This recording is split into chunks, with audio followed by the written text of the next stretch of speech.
ലോകത്തിന്റെ മുഴുവൻ നന്മയ്ക്കു വേണ്ടി പ്രാർത്ഥിച്ചിരുന്ന ഒരു രാഷ്ട്രമായിരുന്നു ഭാരതം. ഭാരതത്തിലെ ഏതൊരു മംഗളകർമ്മവും അവസാനിച്ചിരുന്നത് ലോകാ സമസ്ത സുഖിനോ ഭവന്തു എന്ന വേദമന്ത്രം ചൊല്ലിയായിരുന്നു. 1947 വരെ വിദേശികൾ നശിപ്പിച്ച നമ്മുടെ സംസ്കാരം അതിനുശേഷം നമ്മൾ തന്നെ നശിപ്പിച്ചു. എപ്പോഴെല്ലാമാണോ ധർമ്മത്തിന് ഗ്ലാനി സംഭവിക്കുന്നത്, എപ്പോഴെല്ലാമാണോ അധർമ്മം വളരുന്നത്, അപ്പോഴെല്ലാം ധർമ്മത്തെ പുനഃസ്ഥാപിക്കാൻ കാലാകാലങ്ങളിൽ ആവശ്യമുള്ളതെല്ലാം നമ്മുടെ രാജ്യത്ത് നടന്നിട്ടുണ്ട്. അത് നടന്നിരിക്കും. അതുകൊണ്ടാണ് ഭാരതം ഇന്നും ജീവിക്കുന്നത്. ലോക ജനതയ്ക്ക് ഏത് തരത്തിലുള്ള അറിവാണോ ആവശ്യമുള്ളത്, അത്തരത്തിലുള്ള അറിവിന്റെ സ്രോതസ് തേടി നിങ്ങൾ ചെല്ലണമെങ്കിൽ ഭൂമുഖത്ത് ഒറ്റ രാഷ്ട്രമേ ഉള്ളൂ. അത് ഭാരതമാണ്. ലോഹതന്ത്രവും ആരോഗ്യശാസ്ത്രവും ഗണിതശാസ്ത്രവും ജ്യോതിശാസ്ത്രവും ലോകത്തിന് ഭാരതത്തിന്റെ സംഭാവനയാണ്. AD 10-ാം നൂറ്റാണ്ട് വരെ 4 അക്കമുള്ള സംഖ്യ എഴുതാൻ അറിയില്ല എന്ന യൂറോപ്യന്മാരുടെ മുന്നിൽ അരിത്തമെറ്റിക് പ്രോഗ്രഷനും ജോമെട്രിക് പ്രോഗ്രഷനും ഉപയോഗിച്ച് വേദമന്ത്രങ്ങൾ ചൊല്ലിയിരുന്നവരാണ് ഭാരതീയർ. യജുർവേദത്തിൽ കോപ്പർ, ബ്രാസ്, ടിന്ന്, ലെഡ് എന്നീ ലോഹങ്ങളെ നമസ്കരിക്കുന്ന മന്ത്രങ്ങളുണ്ടായിരുന്നു. AD 1500 ശേഷം കണ്ടുപിടിച്ച് ഈ ലോഹങ്ങൾ മുഴുവനും യൂറോപ്യൻസ് ക്ലെയിം ചെയ്യുന്നതിനും 5000 വർഷങ്ങൾക്ക് മുൻപ് ഭാരതീയർക്ക് ഈ ലോഹങ്ങളെക്കുറിച്ച് അറിവുണ്ടായിരുന്നു. AD 400 ശേഷം AD 1500 വരെ 100 കണക്കിന് രസതന്ത്ര പുസ്തകങ്ങൾ ഭാരതത്തിൽ എഴുതിയിട്ടുണ്ട്. ദശരത്നാകരം, ദശസമുച്ചയം, ദശേന്ദ്രസാര സർവസ്വം, ദശേന്ദ്ര ചൂടാമണി തുടങ്ങിയ പുസ്തകങ്ങളെല്ലാം തന്നെ നാഗാർജുനനെ പോലുള്ള അതിപ്രഗത്ഭരായ രസതന്ത്രജ്ഞർ എഴുതിയിരിക്കുന്നതാണ്. ഈ പുസ്തകങ്ങളിലെല്ലാം ഓരോ കെമിക്കലുകളും എങ്ങനെയെല്ലാം ഉപയോഗിക്കണം എന്നുള്ളതിന്റെ വിവരങ്ങളുണ്ട്. കൂടാതെ സ്വർണം, വെള്ളി, tin, lead, iron, copper, mercury എന്നീ മെറ്റലുകൾ എപ്രകാരമാണ് പ്രോസസ്സ് ചെയ്യേണ്ടത് എന്നതിനെക്കുറിച്ചുള്ള വിവരങ്ങളും ഈ പുസ്തകങ്ങളിലുണ്ട്. പ്രകാശത്തിന് 7 നിറമുണ്ട് എന്ന് കണ്ടുപിടിച്ചത് സർ ഐസക് ന്യൂട്ടൺ അല്ല, വിശ്വാമിത്ര മഹർഷിയാണ്. സൂര്യദേവൻ തന്റെ 7 രശ്മികൾ ഭൂമിയിലേക്ക് അയക്കുന്നു എന്ന് വേദങ്ങളിൽ എഴുതിയത് വിശ്വാമിത്ര മഹർഷിയാണ്.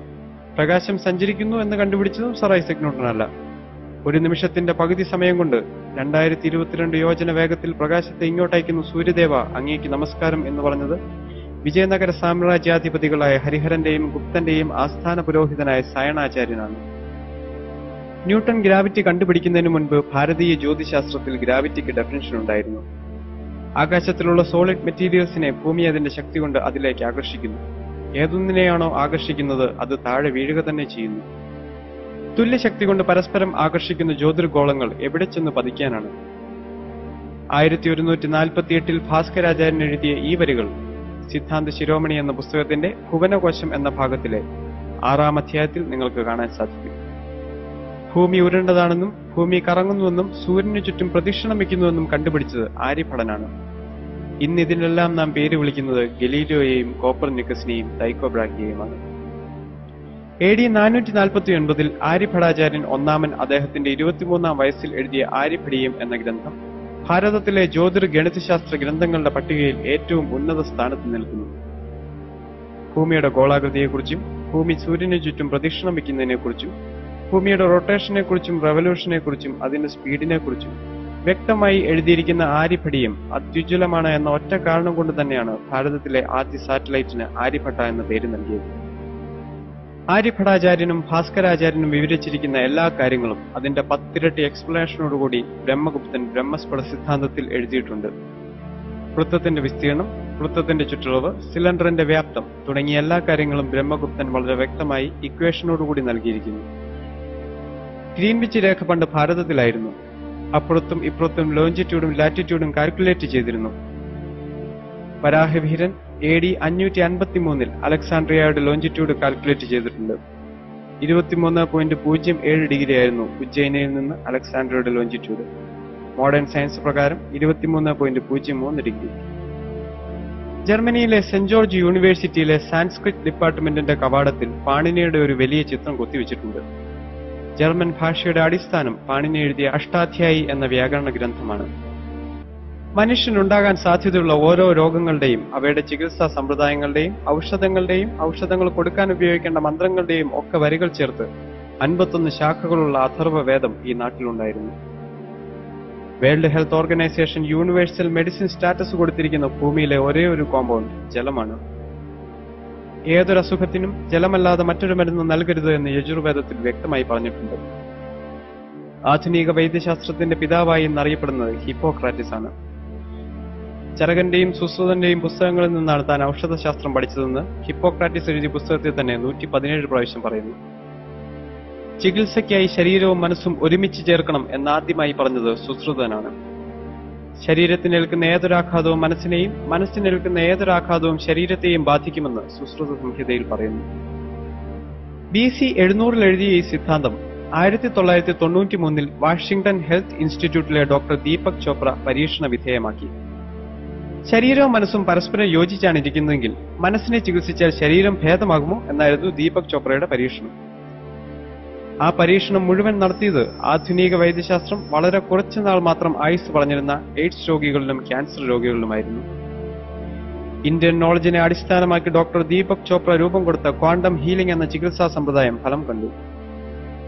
മെഡിറ്റേഷനും പ്രാർത്ഥനയും മ്യൂസിക് തെറാപ്പിയും വഴി എയ്ഡ്സ് രോഗികളും ക്യാൻസർ രോഗികളും സുഖം പ്രാപിച്ചു. ക്വാണ്ടം ഹീലിംഗ് 21ാം നൂറ്റാണ്ടിലെ അത്യാധുനിക ചികിത്സാ സമ്പ്രദായമായി വിലയിരുത്തപ്പെടുന്നു. ബ്രെയിൻ ആക്ടിവേറ്റ് ചെയ്യിക്കാൻ മെഡിറ്റേഷനെ പോലെ മറ്റൊന്നുമില്ല എന്ന് ലോകത്തിന് മനസ്സിലായി തുടങ്ങിയിരിക്കുന്നു. അമേരിക്കയിലെ എല്ലാ യൂണിവേഴ്സിറ്റികളുടെയും സിലബസ് അനുസരിച്ച് പ്രസിദ്ധീകരിക്കുന്ന മെഡിക്കൽ ടെക്സ്റ്റ് ബുക്കിന്റെ അവസാനത്തെ ചാപ്റ്റർ മെഡിറ്റേഷൻ ആയിരിക്കണം എന്ന അമേരിക്കയിൽ നിയമമുണ്ട്. സൂര്യ നമസ്കാരം ഇംഗ്ലണ്ടിലും മറ്റ് വികസിത രാഷ്ട്രങ്ങളിലും രാവിലെ ഓടുന്നതിന് പകരം അവരുടെ ജീവിതചര്യയായി മാറിയിരിക്കുന്നു. സൂര്യ നമസ്കാരം ചെയ്യുമ്പോൾ ശരീരത്തിലെ 186ഓളം മൂവബിൾ ജോയിന്റുകൾക്ക് വ്യായാമം ലഭിക്കുന്നു. വാഷിംഗ്ടൺ പോസ്റ്റ് മാഗസിന്റെയും ന്യൂയോർക്ക് ടൈംസ് മാഗസിന്റെയും റിപ്പോർട്ട് അനുസരിച്ച് 40 വയസ്സ് കഴിഞ്ഞ അമേരിക്കക്കാരിൽ 64% വ്യക്തികളും യോഗ ചെയ്യുന്നവരാണ്. പരിണാമ സിദ്ധാന്തത്തിന്റെ ഉപജ്ഞാതാവ് ഡാർവിൻ അല്ല, പതഞ്ജലി മഹർഷിയാണ്. ജീവജാലങ്ങളുടെ പരിണാമം പ്രകൃതി നിയമമാണ് എന്ന് പതഞ്ജലിയുടെ യോഗശാസ്ത്രത്തിൽ പറഞ്ഞിട്ടുണ്ട്. യോഗശാസ്ത്രത്തിലെ വരികൾ അനുസരിച്ച് ആദ്യ ജീവസൃഷ്ടി ആരംഭിച്ചത് മത്സ്യരൂപത്തിലാണ്. അതിനുശേഷം കൂർമാവതാരമായി. കൂർമ്മത്തിൽ നിന്നുള്ള പരിണാമം വരാഹത്തിലേക്ക്, വരാഹത്തിൽ നിന്നും പകുതി മനുഷ്യനും പകുതി ജന്തുവുമായ നരസിംഹത്തിലേക്കുള്ള പരിണാമം. ആധുനിക ശാസ്ത്രമനുസരിച്ച് എസ്കിമോകളാണ് ലോകത്തിൽ ജനിച്ച ആദ്യത്തെ മാനവരാശി. പൊക്കം കുറഞ്ഞ 4 അടി മാത്രം പൊക്കമുള്ള എസ്കിമോകളെ താരതമ്യം ചെയ്യാൻ പാകത്തിനുള്ള വാമനനിലേക്കാണ് അടുത്ത പരിണാമം. കല്ലുകളെ ആയുധമാക്കി വേട്ടയാടാൻ ആരംഭിച്ച മനുഷ്യനെ പ്രതിനിധീകരിക്കാൻ പരശുരാമാവതാരം. പരശുരാമനിൽ നിന്നും വിവേചനവും ബുദ്ധിയും ശക്തിയും ഒരുമിച്ച് ചേർത്ത് ഒരു രാജ്യം നിർമ്മിക്കുന്ന ശ്രീരാമാവതാരം. അവിടെ നിന്ന് ശരിയും തെറ്റും ശാസ്ത്ര സത്യങ്ങളും ആത്മീയ സത്യങ്ങളും വിവേചിച്ചറിയുന്ന മാനേജ്മെന്റ് വിദഗ്ധനായ ശ്രീകൃഷ്ണാവതാരം. ധർമാധിഷ്ഠിതമായ മാനേജ്മെന്റ് ലോകത്തിന് സംഭാവന ചെയ്ത ശ്രീകൃഷ്ണാവതാരം നടന്നത് BC 3100കളിലായിരിക്കണം. ലെ ഷാറ്റ്ലിയർ പ്രിൻസിപ്പിളിന്റെ അടിസ്ഥാനം ഭഗവത്ഗീതയാണ്. Whenever the system is in equilibrium is disturbed, the system will adjust itself in such a way that the effect of the change is nullified. ഇതേ കാര്യം ഭഗവത്ഗീതയിൽ പറഞ്ഞിരിക്കുന്നത് ശ്രദ്ധിക്കുക. യഥാ യഥാ ഹി ധർമ്മസ്യ ഗ്ലാനിർഭവതി ഭാരത അഭ്യുത്ഥാനമധർമ്മസ്യ തത്തത്മാനം സജാമ്യഹം പരിത്രാണായ സാധൂനാം വിനാശായ ച ദുഷ്കൃതം ധർമ്മ സംസ്ഥാപനാർത്ഥായ സംഭവാമി യുഗേ യുഗേ. സന്തുലിതാവസ്ഥയിലിരിക്കുന്ന ഒരു സമൂഹത്തിൽ അധർമ്മം വർദ്ധിക്കുമ്പോൾ the system will adjust itself. ധർമ്മത്തെ പുനഃസ്ഥാപിക്കാനായി വേണ്ടതെല്ലാം പ്രകൃതി തനിയെ ചെയ്യുന്നു. ഞായറാഴ്ച അവധി ദിവസമായിരിക്കണം എന്ന് തീരുമാനിച്ചത് ബ്രിട്ടീഷുകാരല്ല, ചാണക്യനാണ്. ചാണക്യന്റെ അർത്ഥശാസ്ത്രത്തിൽ നിർബന്ധമായും 8 മണിക്കൂറിൽ കൂടുതൽ ജോലി ചെയ്യിപ്പിക്കരുതെന്നും 45 മിനിറ്റ് ഉച്ചയ്ക്ക് റെസ്റ്റ് കൊടുക്കണമെന്നും വർഷത്തിൽ 1 മാസം മെഡിക്കൽ ലീവ് കൊടുക്കണമെന്നും 10 ദിവസം കാഷ്വൽ ലീവ് കൊടുക്കണമെന്നും അതുപോലെ തന്നെ ഖനികളിലും പട്ടാളത്തിലും ജോലി ചെയ്യുന്നവർക്ക് ആഴ്ചയിൽ 2 ദിവസം ലീവ് കൊടുക്കണമെന്നും വ്യക്തമായി പറഞ്ഞിട്ടുണ്ട്. വിഷ്ണു ശർമ്മ AD 505 എഴുതിയ പഞ്ചതന്ത്രം എന്ന പുസ്തകം അമേരിക്കയിലെ CIA സിലബസിന്റെ ഭാഗമാണ്. ലോഹതന്ത്രമായാലും ആരോഗ്യശാസ്ത്രമായാലും ഗണിതശാസ്ത്രമായാലും ജ്യോതിശാസ്ത്രമായാലും ഭാരതത്തിന്റെ ശാസ്ത്ര പൈതൃകം ഇന്നും പുനർവിചിന്തനത്തിന് വിധേയമായിക്കൊണ്ടിരിക്കുന്നു. ഓക്സ്ഫോർഡ് യൂണിവേഴ്സിറ്റിയിലെ വളരെ പ്രശസ്തമായ ലൈബ്രറിയാണ് ഓഡ്ലിയൻ ലൈബ്രറി. അവിടെ 20,000-ഓളം വരുന്ന ചെറിയ കറുത്ത പെട്ടികൾ സൂക്ഷിച്ചു വെച്ചിട്ടുണ്ട്. 1946 വരെ ഇന്ത്യയിൽ നിന്നും ബ്രിട്ടീഷുകാർ കൊണ്ടുപോയ താളിയോല ഗ്രന്ഥങ്ങളാണ് ആ കറുത്ത പെട്ടികളിൽ സൂക്ഷിച്ചിരിക്കുന്നത്. പ്രശസ്തരായ പല ഗവേഷകരും ശാസ്ത്രജ്ഞരും ഇന്നും ആ ഗ്രന്ഥങ്ങൾ പഠിക്കാൻ ശ്രമിക്കുന്നു.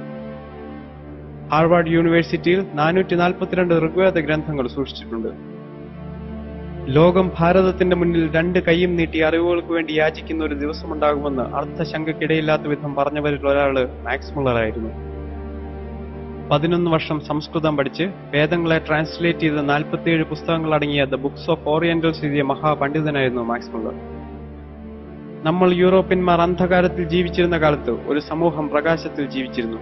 അവരുടെ സംഭാവനകൾ നാം മറക്കരുത് എന്ന് പറഞ്ഞത് ആൽബർട്ട് ഐൻസ്റ്റീൻ ആണ്.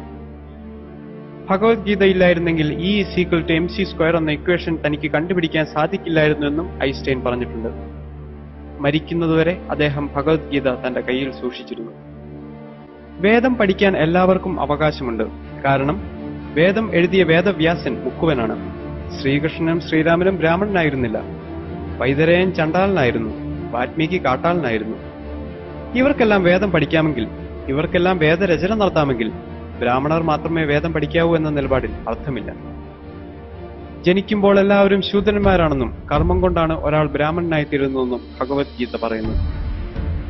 ബ്രഹ്മം എന്നാൽ വിദ്യ എന്നാണ്. വിദ്യ നേടുകയും വിദ്യ കൊടുക്കുകയും ചെയ്യുന്നതാണ് യഥാർത്ഥ ബ്രാഹ്മണന്റെ ദൗത്യം. ലോകത്തിൽ 68 ക്രിസ്ത്യൻ രാഷ്ട്രങ്ങളുണ്ട്. 60ഓളം മുസ്ലിം രാഷ്ട്രങ്ങളുമുണ്ട്. 82% ഹിന്ദുക്കളുള്ള ഭാരതം ഹിന്ദു രാഷ്ട്രമാക്കണം എന്നാരും പറഞ്ഞിട്ടില്ല. കാരണം 10,000 വർഷത്തെ പാരമ്പര്യമുള്ള ഭാരതത്തിന്റെ പൈതൃകം ഇവിടുത്തെ ഹിന്ദുക്കളുടേതാണ്, ഇവിടുത്തെ ക്രിസ്ത്യാനികളുടേതാണ്, ഇവിടുത്തെ മുസ്ലിമുകളുടേതാണ്. ഭാരതത്തിൽ ജനിച്ച എല്ലാവരും സനാതന ധർമ്മത്തിന്റെ തുല്യ അവകാശികളാണ്. അമ്മയും മാതൃഭൂമിയും സ്വർഗത്തേക്കാൾ വലുതാണ്. ആ ഭാരതത്തെ കുറ്റം പറയാൻ നിങ്ങൾ കൂട്ടത്തിൽ നിൽക്കരുത്. ഭാരതത്തിന് എന്തെങ്കിലും കുറവുകളുണ്ടെങ്കിൽ അത് പരിഹരിക്കേണ്ടത് ഭാരതമാതാവിന്റെ മക്കളായ നമ്മൾ ഓരോരുത്തരുടെയും കടമയാണ്. രോഗിയായ നിങ്ങളുടെ അമ്മയെ ആരെങ്കിലും കളിയാക്കിയാൽ നിങ്ങൾക്ക് തോന്നുന്ന വേദന നിങ്ങളുടെ മാതൃഭൂമിയെ കളിയാക്കുമ്പോൾ നിങ്ങൾക്ക് തോന്നണം. രോഗിയായ അമ്മയെ കളിയാക്കുന്നത് കണ്ട് ചിരിക്കുന്ന മക്കൾക്ക് മക്കളുടെ സ്ഥാനമുണ്ടാവില്ല. 1000 വർഷത്തെ വിദേശാക്രമണത്തിന് വിധേയമായിട്ടും നമ്മുടെ രാഷ്ട്രം മരിച്ചില്ല. നമ്മുടെ സംസ്കാരം ഇന്നും ജീവിക്കുന്നു. ഒരു ചെറിയ കഥ പറഞ്ഞ് ഞാൻ അവസാനിപ്പിക്കാം. പണ്ടൊരു രക്ഷിതാവിന്റെ കയ്യിൽ ഒരു വേൾഡ് മാപ്പ് ഉണ്ടായിരുന്നു. വേൾഡ് മാപ്പ് എന്താണെന്നറിയാത്ത അദ്ദേഹത്തിന്റെ 6 വയസ്സുള്ള മകൻ കളിക്കുന്നതിനിടയിൽ ആ മാപ്പ് ചെറിയ ചെറിയ കഷ്ണങ്ങളായി കീറിക്കളഞ്ഞു. പിതാവ് എത്ര ശ്രമിച്ചിട്ടും ആ മാപ്പ് നേരെയാക്കാൻ സാധിച്ചില്ല എന്ന് മാത്രമല്ല, വൻകരകളും സമുദ്രങ്ങളും ശരിയായ സ്ഥാനത്ത് വരാതെ വന്നപ്പോൾ അദ്ദേഹത്തിന് ദേഷ്യം വന്നു. അവസാനം ആ പിതാവ് വേൾഡ് മാപ്പിന്റെ കഷ്ണങ്ങളെല്ലാം ചുരുട്ടിക്കൂട്ടി ആ ടേബിളിൽ വെച്ചിട്ട് മകനോട് പറഞ്ഞു, എടാ കുരുത്തം കെട്ടവനെ, നീയല്ലേ ഇത് നശിപ്പിച്ചത്, ഇനി നീ തന്നെ ഇത് നന്നാക്കൂ. അച്ഛൻ 3 മണിക്കൂർ ശ്രമിച്ചിട്ട് നന്നാക്കാൻ പറ്റാത്ത പടം മകൻ 3 മിനിറ്റ് കൊണ്ട് നന്നാക്കി. അച്ഛൻ വന്ന് നോക്കുമ്പോൾ വേൾഡ് മാപ്പ് റെഡി. അദ്ദേഹം മകനോട് ചോദിച്ചു, 1ാം ക്ലാസ്സിൽ പഠിക്കുന്ന നിന്നെ ഭൂമിശാസ്ത്രം പഠിപ്പിക്കുന്നില്ലല്ലോ, പിന്നെ ഈ ഭൂഗോളപടം നീ എങ്ങനെ നന്നാക്കി? വൻകരകളുടെയും സമുദ്രങ്ങളുടെയും യഥാർത്ഥ സ്ഥാനം നിനക്കെങ്ങനെ മനസ്സിലായി? അപ്പോൾ മകൻ മറുപടി പറഞ്ഞു, ഏത് വേൾഡ് മാപ്പിന്റെ കാര്യമാണ് അച്ഛൻ പറയുന്നത്? അവൻ ഭൂഗോളപടമേ കണ്ടിട്ടില്ല. ആ വേൾഡ് മാപ്പിന്റെ പിന്നിൽ ഒരു സിനിമാ നടന്റെ പടമുണ്ടായിരുന്നു. ആ ചെറിയ കുട്ടി കണ്ണ് കണ്ടു, കൈ കണ്ടു, കാല് കണ്ടു. കണ്ണവിടെ നിൽക്കണം, കൈയവിടെ നിൽക്കണം, കാലവിടെ നിൽക്കണം എന്നവൻ അറിയാം. ഒരു ഭാഗത്ത് വ്യക്തി ശരിയായപ്പോൾ മറുഭാഗത്ത് ലോകം ശരിയായി എന്നാണ്. ആ ഒരു വ്യക്തി നിങ്ങളാവട്ടെ എന്ന് ആശംസിച്ചുകൊണ്ട് ഞാൻ നിർത്തുന്നു. വിനയപൂർവ്വം നിങ്ങളുടെ സ്നേഹിതൻ.